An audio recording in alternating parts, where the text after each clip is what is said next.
Γεια σας.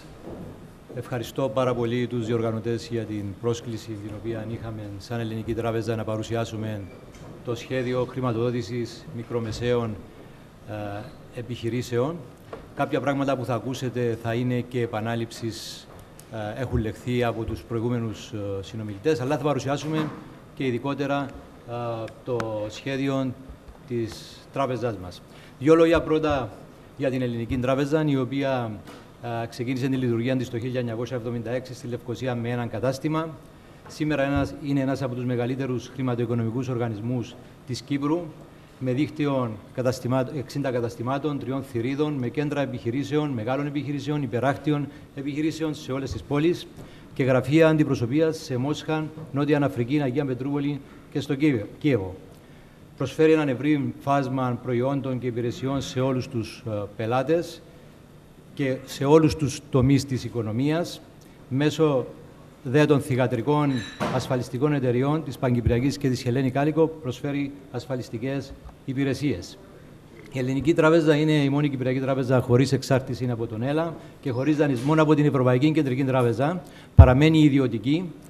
Έχει άνετη ρευστότητα πέραν του 1,5 δισεκατομμυρίου ευρώ και μετά τα στρες του Οκτωβρίου οι κεφαλαικές της ανάγκες περιορίστηκαν στα 105 εκατομμύρια, τα οποία θα καλυφθούν από τους υφιστάμενους μετόχους και υπάρχει σε εξέλιξη διαδικασία έκδοσης κεφαλαίου. Ένας από τους κύριους διαχρονικούς στόχους της τράπεζας μας είναι η στήριξη και η ανάπτυξη των μικρομεσαίων επιχειρήσεων. Και όπως όλοι γνωρίζουμε, στην Κύπρο οι μικρομεσαίες επιχειρήσεις είναι το 99% του συνόλου των επιχειρήσεων.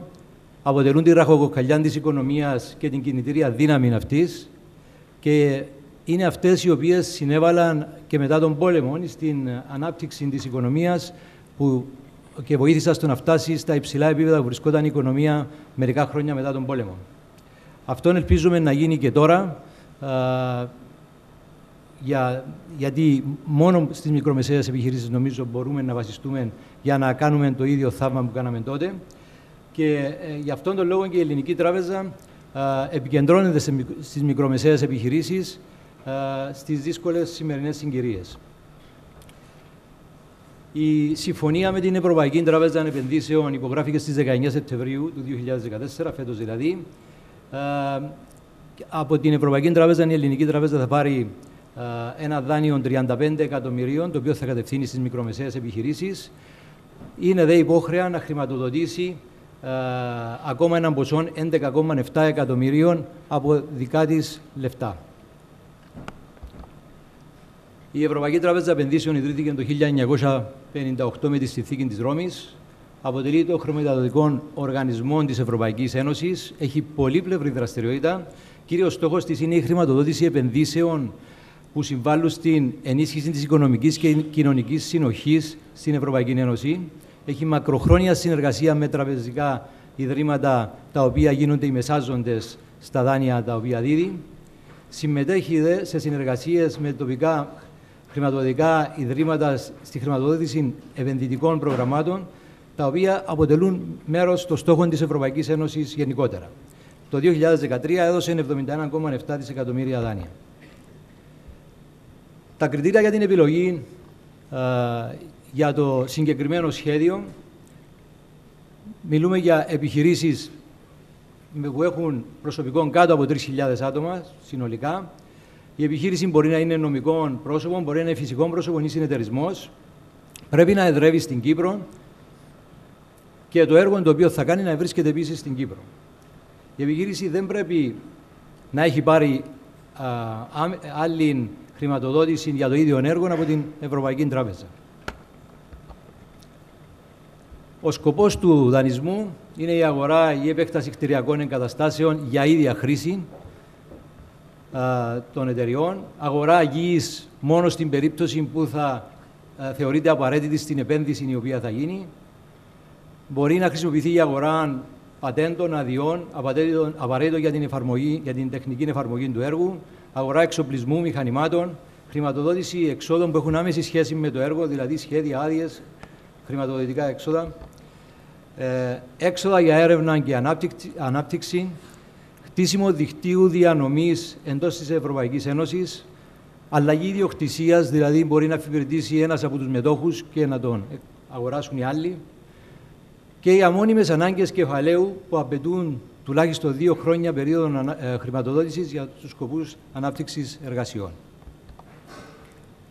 Εξαιρούνται, και τα έχουν αναφέρει οι προηγούμενοι συνάδελφοι, τα όπλα, τα τυχερά παιχνίδια, επενδύσεις σε καπνά, χρήση ζωντανών όντων για πειραματικούς σκοπούς, δραστηριότητες που έχουν αντίκτυπο στο περιβάλλον, τομείς που θεωρούνται ηθικά και δεοντολογικά επίμαχοι, όπως η κλωνοποίηση, αγορά και ανάπτυξη ακίνητης περιουσίας. Είναι σημαντικό αυτό. Δεν θα δίδονται δάνεια για αγορά και ανάπτυξη ακίνητης περιουσίας, συμπεριλαμβανομένης γης προς πώληση κλπ.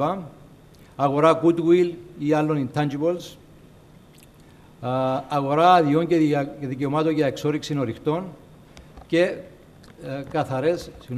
καθαρές χρηματοοικονομικές συναλλαγές και οι εταιρείες leasing. Το κόστος του έργου το οποίο θα χρηματοδοτηθεί δεν πρέπει να ξεπερνά τα 25 εκατομμύρια. Η χρηματοδότηση μπορεί να καλύψει μέχρι και 100% του κόστους του έργου, βεβαίως νοωμένου ότι τηρούνται οι κανονισμοί της Κεντρικής Τράπεζας της Κύπρου. Η διάρκεια του δανείου πρέπει να συνάδει με την ωφέλιμη τεχνική και οικονομική αξία της επένδυσης, με ελάχιστη διάρκεια αποπληρωμής στα 2 χρόνια.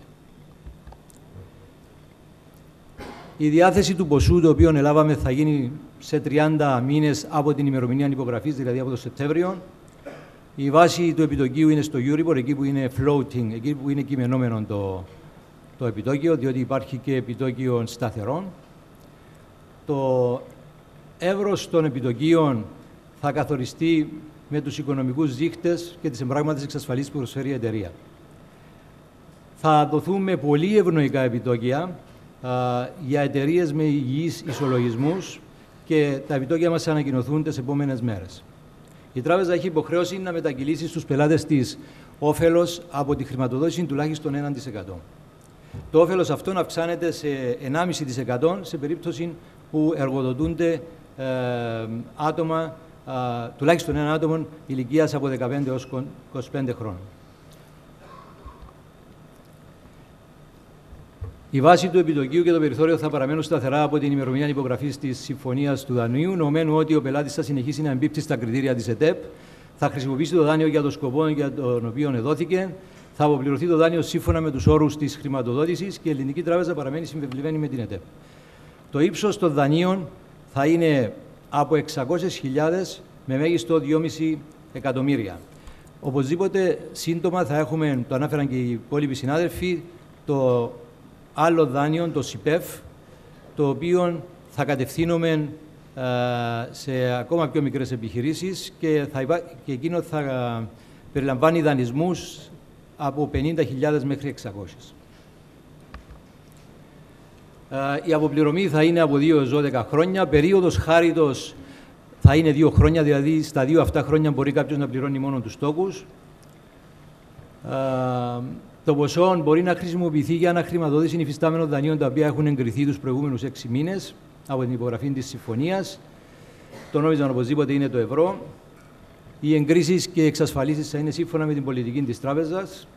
Η ΕΤΕΠ έχει δικαίωμα να απορρίπτει δάνεια για τα οποία ζητήθηκε η χρηματοδότηση και επίσης έχει δικαίωμα να επισκεφθεί τις κτηριακές εγκαταστάσεις του πελάτη που έχει λάβει ένα τέτοιο δάνειο για επιθεώρηση.